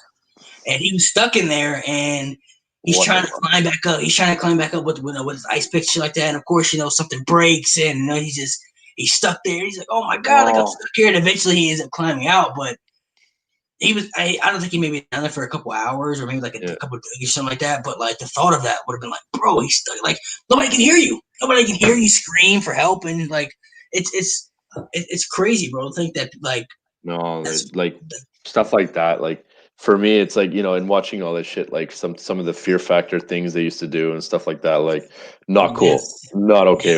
Stuff where they're underwater or they're in a casket or this. And I'm like that claustrophobic shit too. It's like, the ones I used to hate when they used to like lay in the coffin, like dump snakes on them and shit, like snakes or spiders. Like, oh god, that would have been the worst.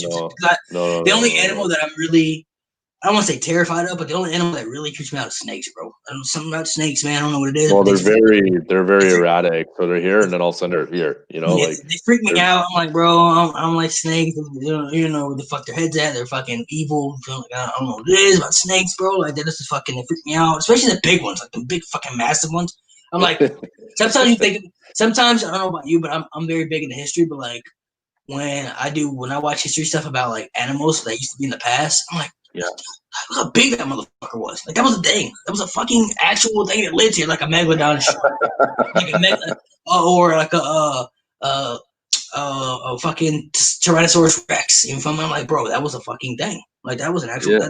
Imagine how huge that thing was in person. Like, of course, you see it in movies like that, but I don't think people really know how big they are. But like, just imagine that's that type of monster walking around in the earth. Like, bro, like how would I can't do it. And people like.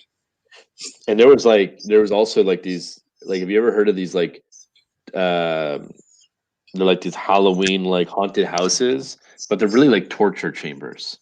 And like people like they're like, oh, I'm tough, I'm gonna go in there or whatever. And this motherfucker, like he should be arrested. Like I know they signed a consent and all that stuff, but like he'll be there and like, okay, we're gonna do this now, and like the person will be tied up in a coffin, whatever, and he just keeps pouring water in this person's face or something, and then the person's like, okay, stop, and he keeps going.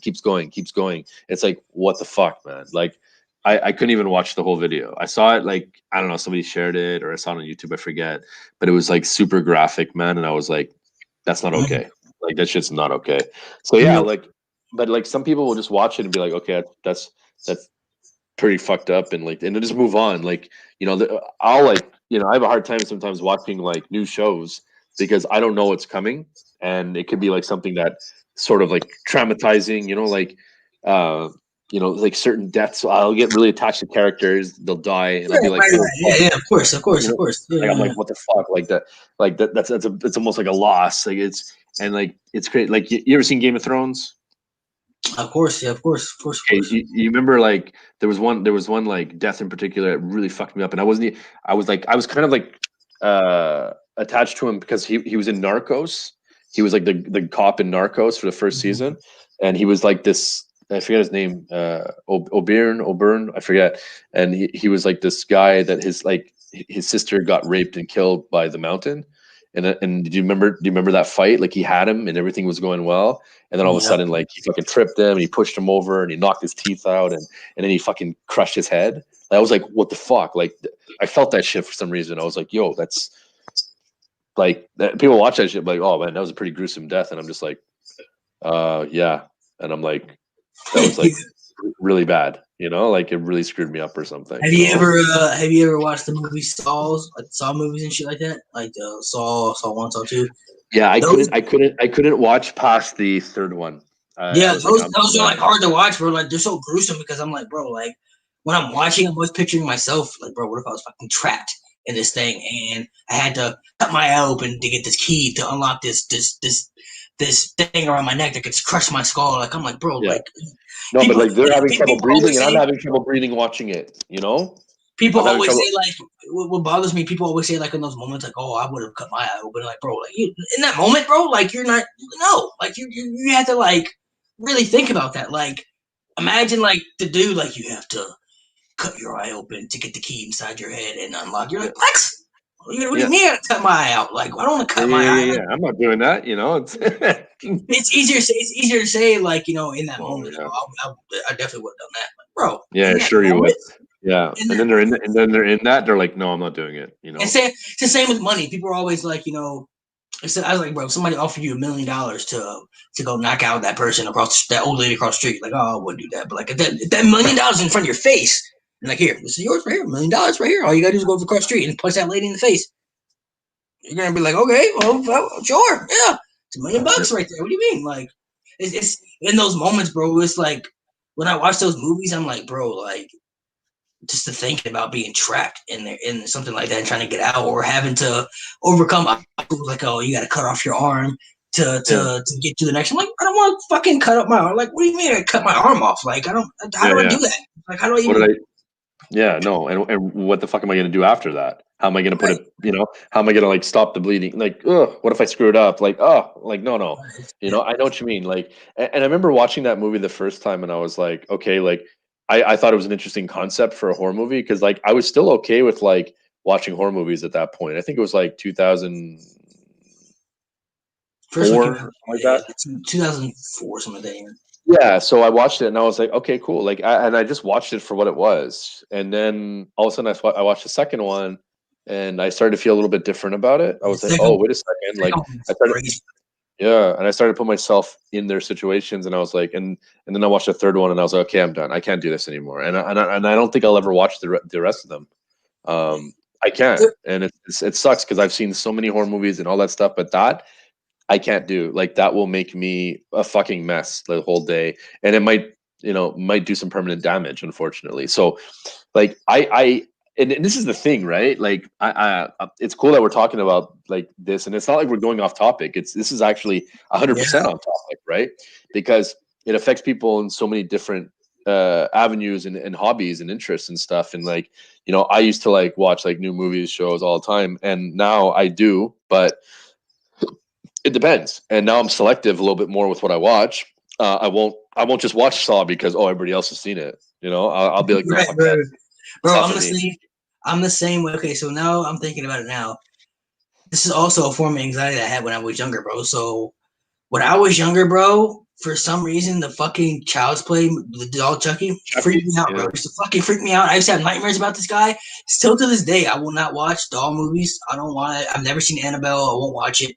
Dead Silence, won't watch Chucky. I'm not watching People none of have a that shit. fear. People have a fear of dolls too. It's just I'm not scared of dolls. It's the fact like I can see a One of your doll in the stuffed store. animals can get up and I can see a doll in the store, and like, it doesn't freak me out. It's just the fact like when I watched the movie for the first time, I'm like, bro, he's a killer doll. Like, what the hell? Like, this motherfucker is like, he can get you whatever he wanted to, bro. He's a doll. Like, this motherfucker, he be sitting on the ledge of your bedside, and once you fall asleep, and just stab you. You feel me? Like, I'm like, bro, this is a killer doll, and like, for some reason, like, bro, he used to just give me nightmares and nightmares, and I would try to watch the movie. I would try to watch the movies by myself. Like, you know what? This is a movie. I'm saying it's not real. I'm gonna watch the movie, and then it was like every time I watched, I'm like, oh, he's a fucking doll, killer doll. He's killing people, bro. It's because because again, like when I watched that stuff when I was younger, I was like, okay, it's like, all right, it's a killer doll, whatever. But like now, like kind of like we were talking about, it's like I would put myself into imagine like you're going to bed, and all of a sudden you wake up and the doll's got a fucking knife and it's looking at you. I'm gonna kill it. Whoa, hang on, what's going on here? You know what I mean? And you kick it away, and then you don't know where the fuck it is. You're like, where is it? Did it go under the bed? The same for what would you do? You know what I mean? Like the Freddy Krueger, like he kills you in your dreams, kills you in your sleep. Bro, like you have to go to sleep. So like, how do I avoid that? It's screwed. Even though like they're fake, they're not real, obviously. But it's like, bro, like in that moment, like I said, I won't watch doll movies, bro. I don't know why they freak me out, bro. Like there's just something about like these fucking killer dolls, bro. They're weird, bro. They're weird. They freak me out. They're just fucking like they're just spooky to me, and it's just weird to me, bro. Like I don't know how to explain it, man. It's just like it's a concept of it. Like, bro, he's a killer doll. Like, how do people not see that? Like, he's a fucking killer doll. He's a doll that kills people, man. Like, what do you mean? Like, this dude can literally kill you whenever he wanted to. But people are always like, oh, he's so little, I can just kick him away. Like, bro, you wouldn't know he's a fucking. And nobody would believe you. He killed you, and nobody would believe you. Like, oh yeah, the fucking doll stabbed me. Oh, okay, yeah. Okay, so really, like, what happened here? You like, just imagine, if fucking you had a brother, right, and your brother got stabbed in the neck, right, and he's like, bro, this fucking doll stabbed me. You're gonna be like, what do you mean? Yeah, like you actually stabbed yourself, is what you're saying, you know? Like, so you're like, oh, so you mean you stabbed yourself? Because like dolls aren't real. Obviously, they don't come to life. And obviously, the fucking doll's not gonna wake up and come to life when you're there. Like, hey, say something. He's not gonna say nothing. You know what I mean? So it's like, bro, the whole concept of the movie was like, it's a legendary. They made you look crazy. So he would get away with it, and you can never expose him unless you caught it. You know, right. And that was the interesting part about that film. It was like never believe it. You would never believe it. No, you never believe it unless like you happen to come in the house at that time and see that saw the fucking he was, and then imagine you see that, you're like, it's obviously it's all fake and fictional and everything. Some people might say I'm soft or whatever, but it is what it is. It's this concept. It's the concept of the movie. Like the movie's legendary. It's classic. It's one of the greatest films of all time. But I think they're doing a remake of it, but but that's it. So for now, like what I do is like I obviously watch as much movies and stuff like that, and I still enjoy it, but it's definitely a different experience now. Now that I'm a lot more sensitive to stuff, I guess I don't really know, and so you couple that experience, like okay, I'm gonna go, I'm gonna go watch this movie that is all about guns and violence and this and that, and like some, so you don't know what you're gonna get. You don't know what scene. And movies are obviously getting more and more, okay, let's up the bar, let's do something crazier, let's do something this, whatever. So it's getting like more and more crazy. Meanwhile, you couple that with the fact that I don't want to be in a theater with a bunch of people, and especially like, I don't want to sit in the middle row because then like every time I have to get up to go to the bathroom, I gotta like move people and shit like that. You know what I mean? So like I'm very selective with where I sit and stuff like that, and it sucks. So it's like you have all these like obstacles just to go watch a fucking movie, and it's like, oh my god, like I just want to go back to sometimes the way it was, and it never will be, but it's never gonna be like that, And another thing that used to get me too is that for the longest, I never could tell the difference between feeling nervous and having panic. So like, say if I was gonna go on a roller coaster, right, get ready to go on a roller coaster, of course, your adrenaline's pumping, your heart's racing, but like, when my anxiety got so bad, like if I got on a roller coaster, I'd be like, bro, fuck, my heart's beating, like my panic attack out on me, like, of course, when I'm going on the roller coaster. Of course, you're gonna feel nervous. You're getting ready to go on a roller coaster. Who doesn't feel nervous when they go?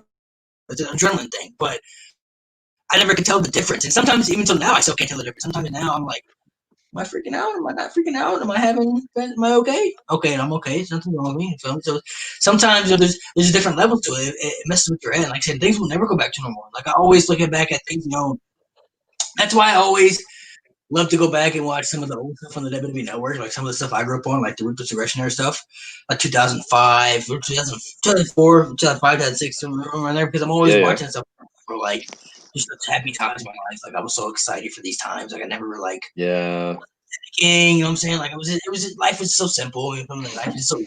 Like you just happy. But you could still use that stuff, and I'm glad. It's funny because you brought that up because I feel like I've been going through a lot of that lately, like just small things where it'd be like some action figures or whatever that I used to like fucking have, or hey, that was a really good Christmas. So like what I did was like you ever heard of California raisins?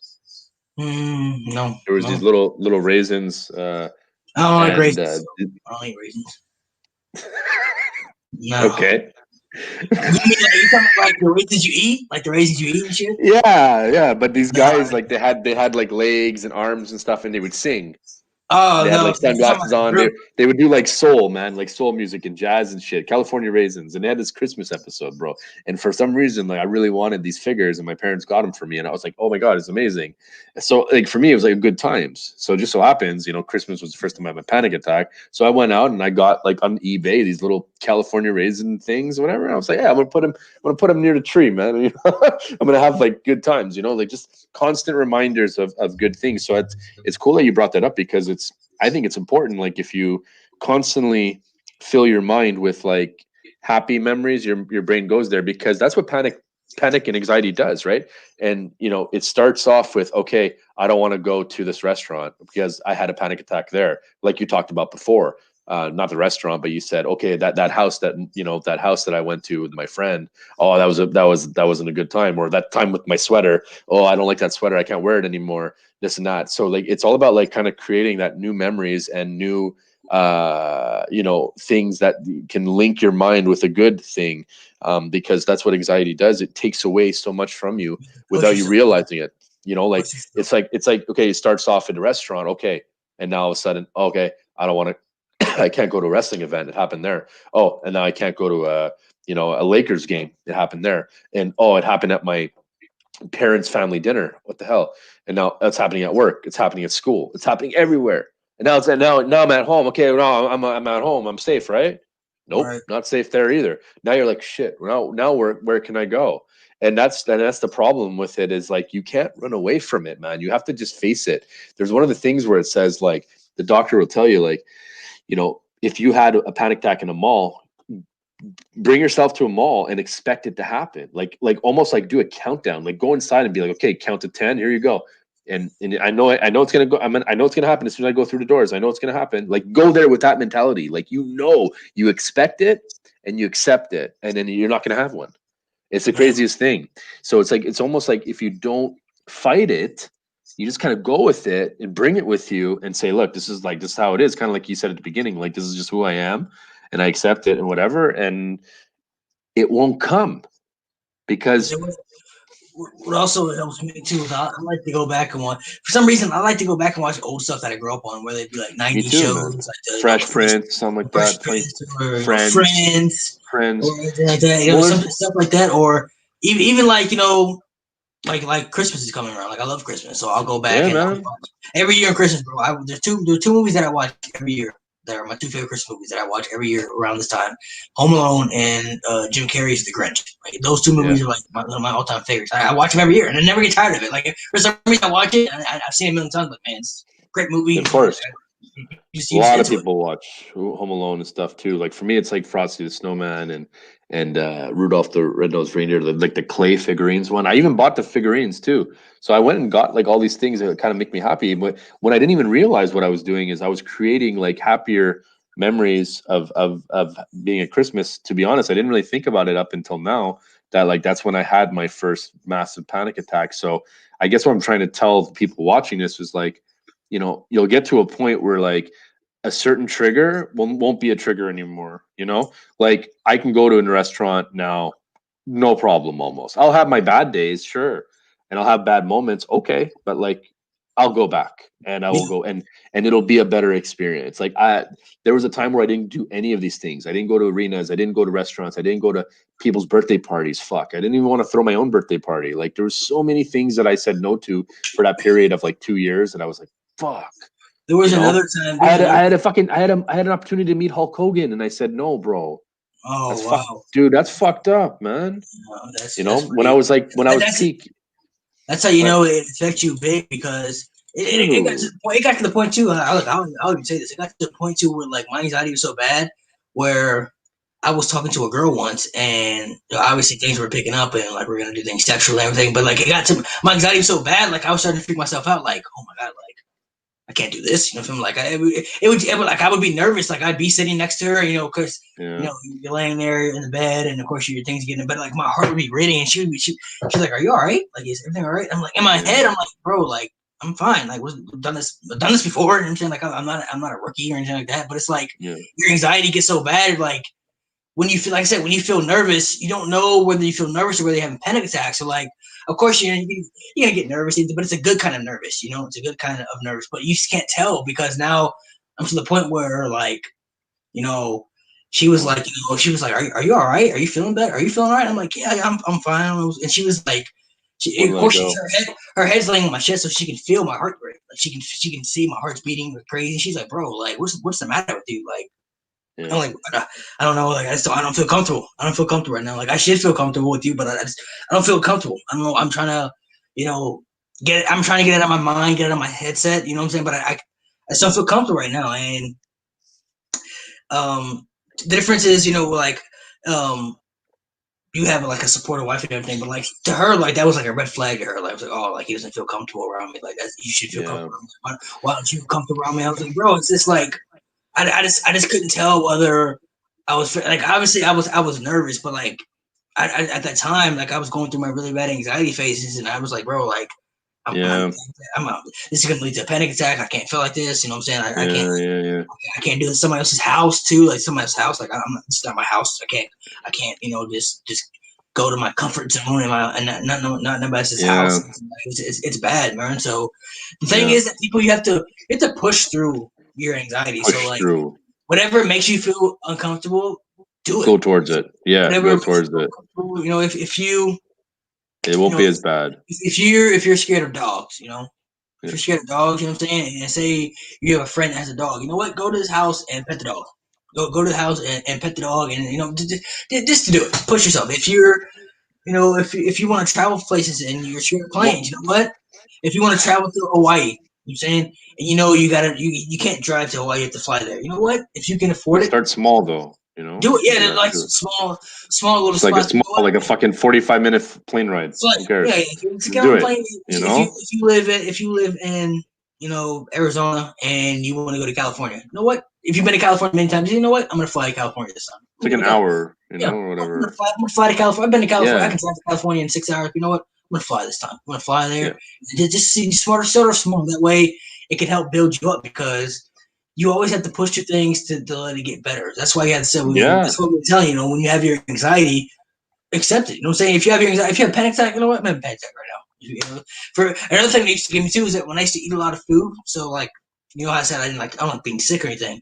Yeah. When I used to eat a lot of food, anytime my stomach would be full, that would freak me out too, because the feeling of my stomach, like, oh man, my stomach's full, like, oh shit, like, I'm your heart's beating faster because it's digesting and everything. I'm gonna get sick, or I'm like, man, this is freaking me out, man. And you have to get to the points where you have to push yourself getting better and better. So, a big thing for me and Ed here was, we were stuck in the house. We wouldn't go out places, and that makes your anxiety worse, being stuck in the house. So we have to push ourselves going out of the house. And of course, every single time we go out of the house, we had a good time. Oh, it's great. I'm glad I got to hang out with my friends and, do social, be socializing. And now obviously we're in the COVID era, so now it's a really bad time, because I know, but ironically enough, I want to go out. Isn't that fucked up? It's weird times right now in the world, but it's even now. I want to go out, dude. Even now with COVID, I'm saying, just make sure you have your mask on and everything. But if you want to go out and say, I'm gonna go to a friend's house, I'm saying, and I said, not even out to the bar. I'm gonna have my friend, have a kickback. I want to have a kickback with my friends. Me and a couple of my friends and their wives and like that. Do it. I'm saying, do it. Do whatever makes you feel happy, feel comfortable. You know what I mean? Whatever your That's comfort it. zone. Like, So, there's a lot of progress, and things can switch. Like I have really bad, like, guys, like I'm not even exaggerating, like it's almost daily, even to this day. I have moments, but they're just moments instead of days, and it's like it's been such an uphill. No, maybe not an uphill. Yeah, it's hard to say. Like at first, it feels like an uphill battle, but then it's just a battle, and then you just kind of go with it, and it's just part of you, who you are. Yeah, and like I've noticed that after like 7 years of having this, like, seriously though, like a panic disorder, anxiety disorder, like GAD, general anxiety disorder, like, bro, like the amount of progress I made is like astronomical, and like dang, bro. and now look at it, like you just talked about, it's COVID times, and we're supposed to be sort of keeping to ourselves, doing our thing, and the normal me, like I would have loved this back in, like, when I first had my anxiety, but that wasn't God's plan, so that's all good. But like now, just to kind of give you an example, it's like you would think if I didn't make any progress, I would like love this time. But the truth is, I I'm kind of tired of it. I want to go out. I want to see my friends. I want to see my families. I want to go to events. I want to hop on a plane, go see you, Malik. I want to go hang out with the six pack guys. You know what I mean? Like I want to do this stuff. And like there was a time in my life that I couldn't even fucking fathom going to the grocery store. Yeah, Like that was a big. I want you to think about that for a minute. I went from not going down the street in the car driving, to the grocery store, and here I am saying, okay, I have the ability to just sit in my Yeah, house yeah. and fuck all, but I don't want to do it. The same for me. Like this year, around the end of September, I went to Baltimore to go see Rambo. I went to go see Rambo and Kyron. I've never it's like, I've never met these guys before. I'm gonna go down there and Yeah, meet that was awesome that you did that. meet Rambo's family and hang out with them. But like 3 years ago, I could never, I would never be able to push myself to be able to go there. So that was a huge step for me. Like even like Yeah, I was thinking like, damn, this is a big step. Like I'm going through with it's this. a huge step, bro. This was a huge step. So be proud of, and there are always different things that can help you. So, whether it be, they have stress balls or yoga, meditation helps a lot of people from what I know. Going to the gym, a lot of people like working out, going to the gym helps. Dude, So, it's yeah. it's huge for me. If I don't train for like 2 days or more, I'm not okay. Like mentally, like, It makes you feel good. It makes you oh feel yeah, good. yeah. Yeah, It it gives makes me you a feel little good. bit of confidence boost. It gives me a little bit, you just feel like you're doing something good. So it's a subconscious thing that you're like, okay, I'm healthier. So like, I'm doing Yeah, some stuff. I feel good and whatever. And another thing I wanted to mention is put yourself, like you said, like start. Okay, go to your friend's place and pet the dog. And I want to just say something is like one of the biggest ones for me was restaurants. Right, for some reason, it was a big trigger for me. Okay, and what I did was when I was single and I was like in my recovery, like massive beginning recovery process, what I would do is every like Saturday or Sunday or sometimes both days, I would go to to this little restaurant. Like I knew it wasn't going to be busy, and I would just go have breakfast, just by myself. And I'd bring like my headphones with my phone, and like sometimes I would just like listen to, like, I would start like with that. So the waitress come, okay, you want some? Yeah, just, order some food. I was like really like in my zone, bro. Sometimes I'd be there with the hood on, with like it almost looked like I didn't want to be there, but I was there, and and that was just like a big thing for me to be at a restaurant, and I would just like listen to some music, or I would like watch some YouTube videos. Like there's tons of anxiety videos out there that are just that help you. So if I felt like something was coming on, I just watch one real quick. Okay, and then I would like, okay, do this, do this, do this, do this, and I feel better. And okay, the food should come soon. Okay, then I'm eating my food, whatever. So the first few times it was kind of like just kind of get it over with, and then I go outside and be like, oh my god, I did it. That was amazing. Okay, great, that's good. Then the next week I would go and like I would try not to watch a YouTube video or something like yeah. that. Taking little steps, step by Little step. steps, and then a couple times I would go and not have the hood on, not have the headphones in, and stuff like that. Like, and Yeah, you just, you're progressing. It's a yeah, progression. Yeah. yeah, For and me, then that helped the me big thing big for time, me, bro. how you said restaurants. The big thing for me was staying at people's houses. So I didn't feel comfortable staying the night at other Like people's overnight, houses. okay, yeah, Yeah. So I used to love going to my friend's house stay the night. Hey, mom, can I go to my friend's house stay the night? Cool, yeah, you can go. Come to my friend's come over and stay the night, whatever. People could come stay with me, but I never went and stay with other people. So I remember, like, obviously as you get older, you don't stay at people's house no more. You become an adult, you just don't do it anymore. But well, unless you're like coming once, to town or something like that, you know. yeah, like coming to town and you need somewhere to stay, or say if And you're I look going, at that as it's fun now, you know. Like I know yeah, exactly what of you're talking course. about. I'm talking about like as you're a kid, like you're not gonna ask like, "Hey mom, can I go stay at so and so's Yeah, house?" sure. It's different, you know. What I mean, it's different if you're gonna go to your friends and we're gonna have a couple of drinks. Hey, cool, I stay at your spot, so I can't drive. Yeah, cool, yeah, you can stay at my house. You know what I'm saying? It doesn't matter. But for me, I just had a big problem with staying at other people's house. Unless it was my mom, unless it was the house I live in, my mom or my grandma. Those were the only two places I would stay, and I didn't feel comfortable staying anywhere else. And I never actually one of the things I actually regret is I never actually pushed myself to do it. So I never actually did it. Like I never actually went forward and did it because I was so scared to stand at other people's houses. I didn't feel comfortable at other people's spots. And if I went to somebody's house, I would always make sure I had it right. I'm like, hey, are you taking me home? Because I can take home. I need to call my grandma to come get me, or somebody got to come get me. I need to go home.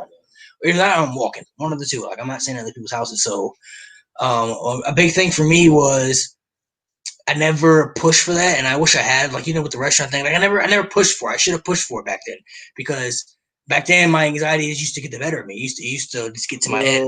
My mind was playing tricks on me. But now I'm looking at it, and I plan like the next time I said the next time I go see Rambo and his people, like I said, man, I'm gonna stay at your house. I'm gonna stay at your house for like a week. You feel me? Like I need to. What did you do last time? We stayed at a hotel. We had a hotel. Well, because my people and his people's never met. Okay. So this is the first time they were meeting each other. Everybody was meeting each other. So, now that we all met each other, I'm like, you know what?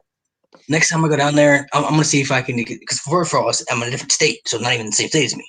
But next time I go down there, I'm going to see if I can stay at your house for a week. Because I never stayed anywhere else before. And it's been years since I've ever stayed at somebody's. It's been years since I've stayed at somebody's house. And that's something I want to push for. That's something I want to do. So Maybe start off with a few days. I would do that, like maybe 2 or 3 days, because it might a week's a little long. Even for me, like I don't even have any problem doing that in the first place. I've always been okay with it, but I like my own bed and whatever. But in my own house, I know what you mean. Like there's a familiarity, you feel comfortable, of course. But like if I go like in a fucking best place, I go to all inclusive vacation on the beach and shit. Like after 4 or 5 days, I'm done. I want to go home. So like the way I see it is like maybe in your case you might want to start with like I would just start with like 2 nights. Just do 2 nights. Well, the reason I said the week is because he lives, a minute from me, and if I went down there, I would drive down there. It's like a 7-8 hour drive. So I'm not driving. I'm not staying down there for 2 days, coming back. I got a better idea for you. You fly down there and then you stay 1 or 2 nights. That should be your plan. Yeah, I challenge you to do that. You could do it, man. That could be rough, but I can manage that. I think because we'd already planned to link up for WrestleMania next year anyway. Because if we can't go, I told him that I would go down there and we can we can link up and watch together. Watch it or something for 37. For next year's year, because we were supposed to meet up this year and go this year before COVID and everything, and we were supposed to go this year and I remember, that was have a good time because I've never been to WrestleMania before, and I was like, you know what, WrestleMania's in Florida, I can go to Florida. I've been there before, and I was looking at the scenarios, like, man, I don't know, I could see Goldberg. I've never seen Goldberg in person before. I could see Undertaker. Undertaker was obviously that was his last match. Nobody knew that at the time, but like, damn, I could have saw his last match in person. I get to see, AJ Styles and John Cena is going to be in Cena and The Fiend. I was like, oh, it's going to be great. The Fiend, his entrance to WrestleMania would be sick. Yeah, it was a good card for sure. Yeah, it'd be sick. Rollins and Owens. Who was Becky and Shayna and, Charlotte and Rhea Ripley. Rhea Ripley was big at the time. I was like, man, this would be great. You know what I'm saying? Yeah. I'm going to go to WrestleMania. I'm going to go. And I'm going to Brock and Drew. I'm like, oh, this is going to be great. You know what I'm saying? Like, this is going to be a good experience. And then the coronavirus came out and everything and, just ruined everybody's plans. And it's been a crazy 2020 year. Hopefully 2021 is better for everybody, but hopefully people who see this get the message that you're not alone. Anxiety is a part of life and it sucks. Nobody wants to have anxiety. Nobody wants to feel anxious. Nobody wants to feel depressed. If you deal with depression, nobody wants to feel the way you feel when you have these symptoms, when you have these moments. But you have to fight. You have to push through it. That's how you get better from it. If you continuously freak out about it and you let it control you, you'll never get over it. You'll never get past it. You'll never get over it. And you have to push through things. Eddie said, he said he had a big thing with restaurants. He had to go to a restaurant every week just to get himself better. And that was just his thing. Other people might have thought it was weird. You know what I'm saying, but Yeah. in his mind, that was his thing. Yeah, and then I would have a friend come with me once. So I made that commitment also, So there was a commitment which I had anxious thought about, going to a restaurant, which I had anxious thought about, and going with somebody. It was like the triple whammy, and I was like, okay. And then I would just be there, and I was like, oh fuck, okay, cool. So and then I would just be open with that person. I'd be like, look, we're here today. Just letting you know, if I seem a little off, it's because of this. And then we would just openly talk about it, like me and Malik are doing right now, and it feels good. And for some reason, next thing you know, I'm eating food. We're talking a little bit more about it. We're touching base on other shit. And the next thing you know, it's over. And then I'm outside, and then they're like, yeah, so that was all right. I'm like, yeah, thanks a lot. Thanks for being a part of it with me. That meant a lot, And you're right, bro. There's so much out there, man. Don't just take my word for it. Obviously reach out to me, anybody, you yourself included, obviously, Malik, if you ever struggle with it. But for me, it's like, dude, there's so much out there. And there's help. Do what it takes is what I'm trying to say. Whether it's listen to music, meditate, listen to YouTube videos in the morning, at night, whatever, or when you're going through something. They have those things, those sounds. Like when you go to sleep, you have like the sound of rainfall or wave, whatever. Yeah. If that's peaceful to you, bro, do it. Like if that helps you relax. Some people can't sleep with the TV off. Like I had to have the TV on when I sleep, and then I don't know why. It's my thing. No, you like the white noise. I get it. I do that. I like to watch things before I fall asleep. You know what I'm saying? That's how I like to watch things, or I like to listen to things. It's one of the two. I have to be really tired to not care about either one. That's really rare, but you do what it takes, man. And there's definitely a link. I will say this, guys. There's a link between what you do at night and what you do in the morning, and how the rest of your day in between is going to go. So just remember that, like Malik said, if you like watching TV, watch something funny before you go to bed. Watch Friends. Who cares how many times you've seen it? Just watch something that's going to make you laugh, a little bit lighthearted. Don't watch something that's super down and depressing and shit. That's going to weigh on you, man. And then you're going to wake up the next day. Maybe we're very sensitive to things like that. As an anxious person, I can speak for that. And, just pick your spots, man. Pick your spots for this stuff. Be smart. There's so many support groups out there. There's Facebook groups. Bro, there's Facebook groups out there. There's self-help video and ebook. I'm in a Facebook I do that too. Are you? Which one? It's a girl that I'm in school with. She added me to it because me and her talk about it too, because she's real deep about this shit too. And add me in, man. I'll add you in the other one. She's real big on working out and meditation and taking care of yourself and just motivation type stuff. She has a TikTok about that too. I'll send you her TikTok and you can link to it and you can check her out and follow her and all that shit. But yeah, man, appreciate you being on here. It's good to talk about things like this. It's always good to talk about other things in wrestling. Obviously wrestling is the big community thing that we're involved in, but we also have life outside of wrestling, and there's always things to talk about that people deal with. You never know if people are dealing with stuff, man. You never know how people are on the inside. So always check on your people too, man. Always check on your family, your friends. Always make sure you check on people, because you never know how somebody's feeling. Sometimes people want you to reach out to them just to make sure, just so you care, just so that you're there for them, So yeah, because it's hard for us.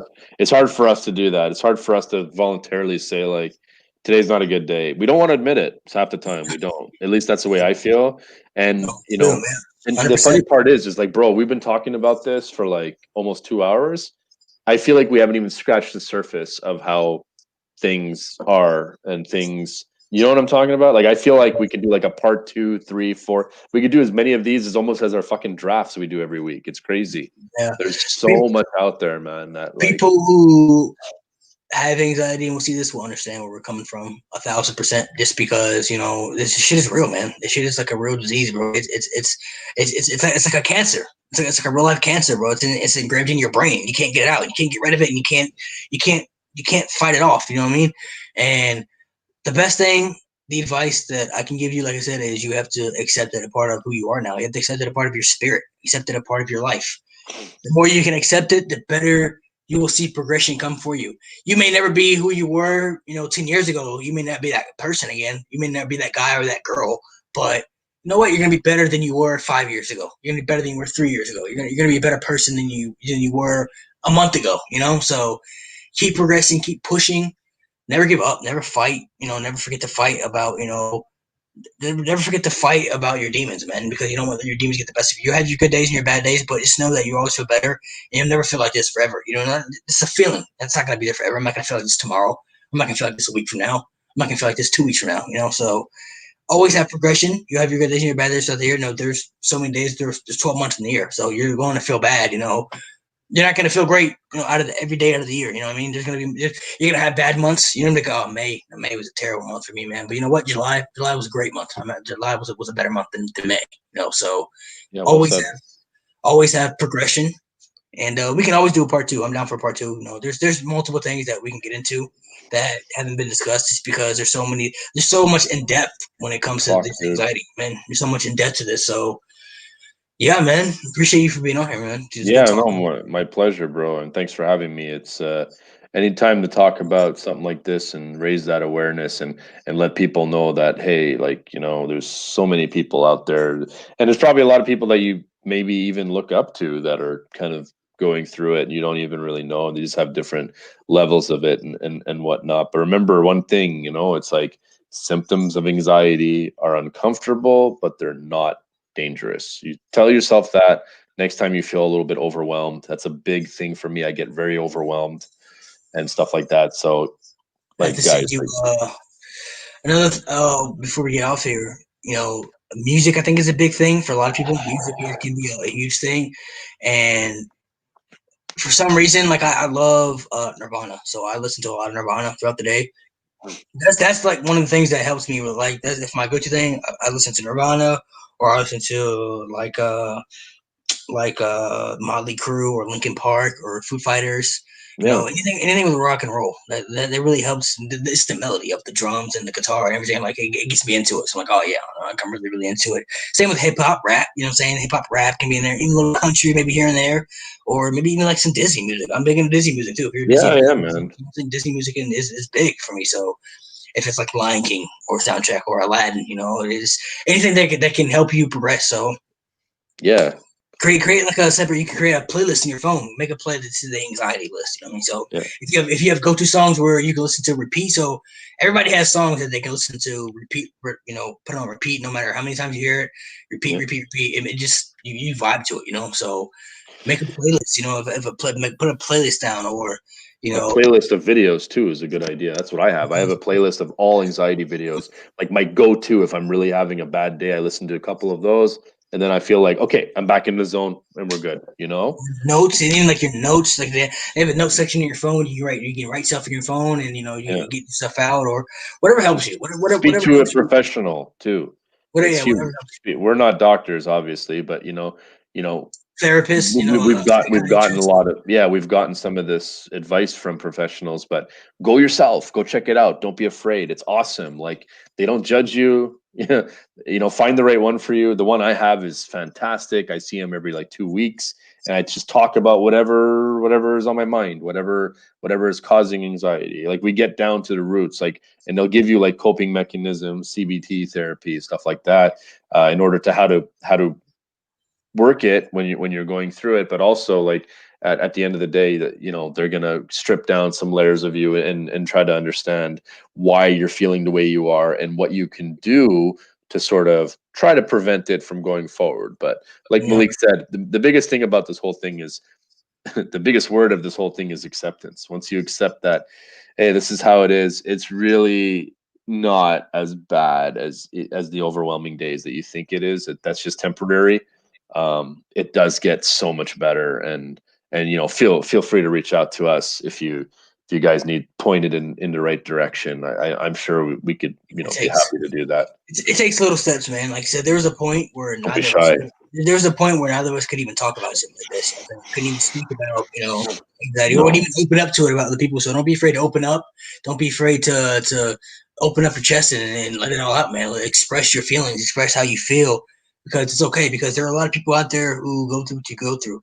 You may not think about it in your head, but Oh, that look shit at that. is, Bro, shit's we've been man. talking. We've been talking for like 4 years, and we never even talked about that. I don't even know how it came Never, up, but never even do it. Yeah, Oh, never.